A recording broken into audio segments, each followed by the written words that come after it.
Essa noite, isso já está sendo amplamente divulgado por diversos canais de mídia russo, o Vladimir Putin vai fazer um discurso aberto na TV para falar a respeito dos referendos que eles estão planejando fazer em diversas partes ocupadas na Ucrânia. A última vez que o Putin fez um discurso aberto na TV foi quando foi deflagrada a que ele chama Operação Especial Militar no dia 24 de fevereiro, que na verdade não é uma operação especial militar, né? É uma invasão, uma guerra de agressão por parte da Rússia. Quem acompanha mais de perto esse conflito sabe que a Rússia está perdendo e está ficando desesperada. Em 6 dias agora de setembro, a Ucrânia recuperou mais território do que a Rússia conseguiu conquistar nos 5 meses anteriores. E além desse movimento fulminante de contra-ataque por parte da Ucrânia, eles continuam avançando, inclusive chegando perto de conquistar ainda mais cidades estratégicas para a logística de ataque russo. Ou seja, todos os esforços militares da Rússia na Ucrânia estão fracassando. Isso está gerando uma situação de desespero no Kremlin. E por isso, esse referendo para a anexação russa dos oblastes de Donetsk e de Luhansk, ele foi acelerado, porque eles estão desesperados. Mas você precisa entender as implicações disso.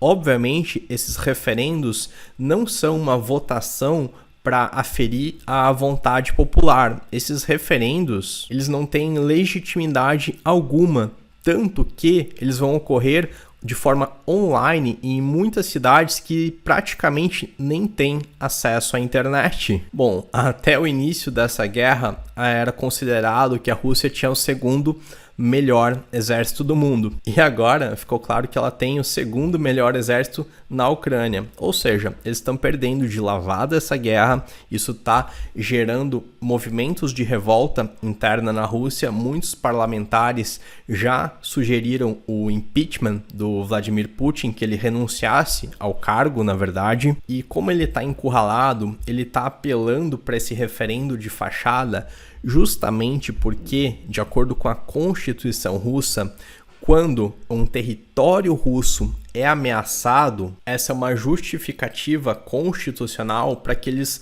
contra-ataquem com armas nucleares. E a gente já teve declarações de vários políticos russos, inclusive o ex-presidente Dmitry Medvedev, dizendo que qualquer ataque em território russo, ele justificaria o uso total das forças de autodefesa. E ele já fez outras declarações recentes, sendo bem explícito que isso se refere ao uso de armas nucleares. Então, essa contraofensiva ucraniana que aconteceu agora em setembro, ela está assustando diversos russos.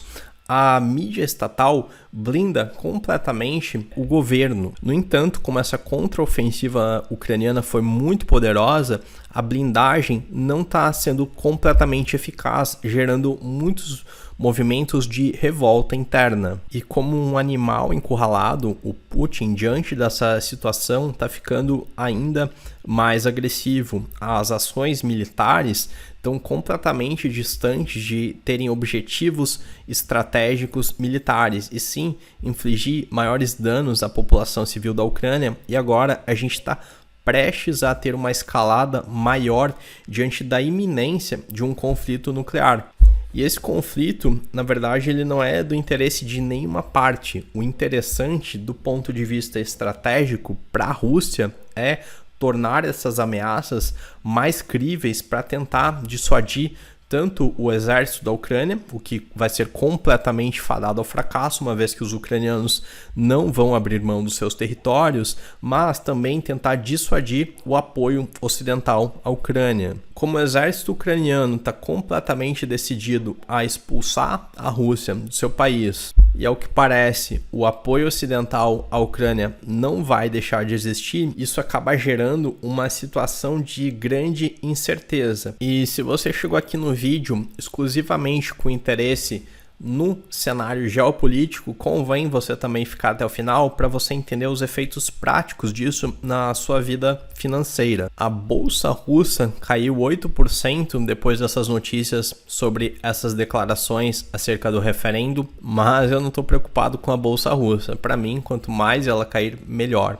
Eu quero agora falar dos mercados globais e especialmente o mercado de criptomoedas. Se tem uma coisa que os mercados gostam menos do que notícias negativas é incerteza. E esse impasse diante de uma possível guerra nuclear, diante de uma possível escalada da guerra, ele gera muita incerteza nos mercados. E se tem um comportamento que os players econômicos adotam ao longo do tempo é: diante de um cenário de extrema incerteza, há uma corrida por liquidez. O que isso significa? Nesse momento, as pessoas tendem a abrir mão dos seus ativos, uma vez que a incerteza do retorno deles acaba aumentando e elas acabam optando por ter dinheiro. E o dinheiro mundial que tem mais aceitação e mais demanda é o dólar. O dólar já vem sendo favorecido por esse contínuo aumento na taxa de juros, que aliás deve aumentar em 0,75% ainda amanhã na reunião do Fed. Esse gráfico de preços aqui é o gráfico do DXY e você percebe que ele está numa clara trajetória de alta. DXY é um índice que ele mede a força do dólar frente a outras moedas. A principal dessas outras moedas é o euro, mas esse índice mede o dólar frente a uma cesta de moedas. Nesse cenário de maior incerteza, há uma corrida por liquidez, ou seja, há uma maior demanda por dólar. Essa maior demanda por dólar faz com que essa moeda se valorize ainda mais. Em contrapartida, outros ativos como ações e também criptomoedas, eles tendem a cair porque eles possuem uma relação de correlação inversa com o dólar. Diante disso, no cenário atual, somando a política monetária do Fed de aumento contínuo da taxa de juros e agora essa possível escalada na guerra entre Rússia e Ucrânia, isso tende a levar essa maior incerteza para o mercado. Portanto, do ponto de vista de proteção do seu patrimônio, convém você considerar ter uma exposição menor a ativos voláteis, como por exemplo criptomoedas, e dolarizar uma parte maior do seu patrimônio. Não estou falando para você vender todas as suas criptomoedas. Eu não deixo aqui nenhuma recomendação de investimento. Isso é uma leitura do mercado que eu faço para o curto prazo. Quando as pessoas não sabem o que fazer, as pessoas se livram dos seus ativos mais voláteis. Os ativos que têm maior liquidez são os criptoativos. Ações, se elas caem bastante, via de regra, tem um mecanismo de circuit break, ou seja, se uma bolsa cai muito, param as negociações. Isso não ocorre no mercado de criptomoedas. Portanto, quando as pessoas estão procurando por liquidez, quando elas estão querendo sacar, quando elas estão querendo ter dinheiro no bolso para se proteger de um cenário mais incerto, elas procuram vender os seus criptoativos, e os criptoativos que são mais vendidos e que, portanto, têm um impacto mais negativo nos preços são as criptomoedas. Diante desse cenário, vale a pena você considerar dolarizar, converter em stablecoins, como por exemplo o SDC, DAI ou BUSD, parte das suas criptomoedas. No entanto, não é conveniente você se desfazer de todas as suas criptomoedas, porque para o longo prazo, os fundamentos delas estão inalterados. O Ether é uma moeda que, no meu ver, está extremamente precificada. A gente teve recentemente um choque de oferta que ainda não foi precificado pelo mercado. Após o demerge, a emissão de Ethers ela reduziu na ordem de 97%. Portanto, o demerge ele trouxe uma mudança fundamental para a dinâmica da economia de Ethereum. Mas, como o cenário macroeconômico está complicado, tanto do ponto de vista geopolítico, quanto pela crise de inflação e aumento da taxa de juros generalizada no mundo todo, esse cenário macro acabou tendo uma influência maior no movimento de preços do curto prazo. Mas se a gente observa a dinâmica de preços, a gente observa que tanto o Ether, mesmo o Bitcoin e diversas outras moedas, Chainlink, etc., eles já estão muito próximos de um fundo. O preço do Ether está aqui percorrendo esse canalzinho de baixa. Note que ele toca nessa linha azul inferior e caso o mercado não degringole e a gente não perca esses suportes, muito possivelmente a gente já está próximo de um fundo. E quando a gente está perto de um fundo, o movimento seguinte é de alta. Então, diante disso, o que eu particularmente faço? Minhas posições em criptomoedas para o longo prazo permanecem inalteradas. No entanto, eu aumentei um pouco a dolarização de parte do meu investimento. Por quê?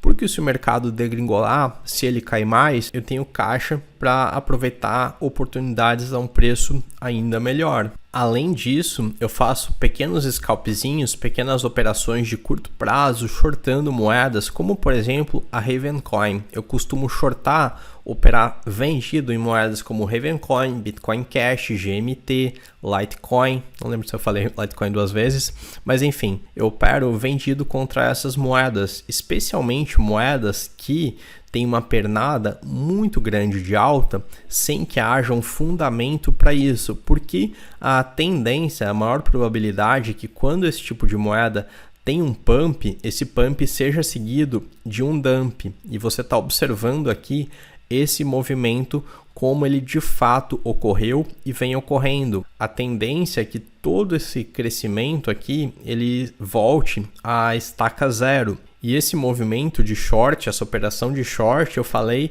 num primeiro momento, no exato momento que eu fiz para os membros da comunidade Investidor Cripto. Então, voltando aqui para o conflito entre Rússia e Ucrânia, para a guerra de invasão da Rússia na Ucrânia, os russos estão tomando medidas desesperadas. Eles estão perdendo a guerra. Eles não têm forças para conter o contra-ataque ucraniano. Eles estão tomando medidas desesperadas. Eles estão tirando prisioneiros criminosos de prisões para entrar em combate. Eles estão pegando pessoas velhas, pessoas muito novas, pessoas sem experiência em combate. Então eles estão ficando sem saída. Quando um animal, o ser humano é um animal, quando um animal está encurralado, ele tende a ficar mais agressivo. E diante disso, além de todas as atrocidades cometidas pela Rússia, a gente pode estar na mesa de tabuleiro de xadrez mundial com a ameaça nuclear cada vez mais real. Percebe o cenário que a gente está vivendo diante de tanta normalidade?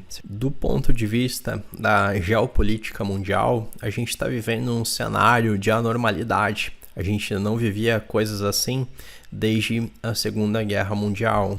Do ponto de vista econômico, essa linha aqui também revela uma grande anormalidade. Nos meses pós-Covid, houve um acréscimo nos dólares em circulação. Entre março e maio de 2020, nos meses pós-Covid, houve uma injeção de mais de 300% dos dólares em circulação. E essa é a semente que deu origem a esse cenário de hiperinflação que a gente está vivendo agora. O que eu quero te passar para encerrar esse vídeo é que diante de um cenário de tantas anormalidades, o que determina a variação de preços no curtíssimo prazo não são os fundamentos dos ativos, e sim esse cenário macro. No entanto, diante de um cenário de normalização e de uma forma ou de outra as coisas tendem à normalização, quando isso ocorrer, aí sim o que vai influenciar os preços dos ativos são os seus próprios fundamentos. Como esse vídeo foi bastante diferente dos que eu costumo publicar aqui no canal, eu faço questão de saber a sua opinião. Se você gostou desse tipo de conteúdo, deixa aqui o seu comentário para eu saber. Ou pelo menos taca aí o joinha para eu ter um termômetro para saber se esse tipo de conteúdo te interessa. Tá legal? Me despeço por aqui. Grande abraço e até a próxima.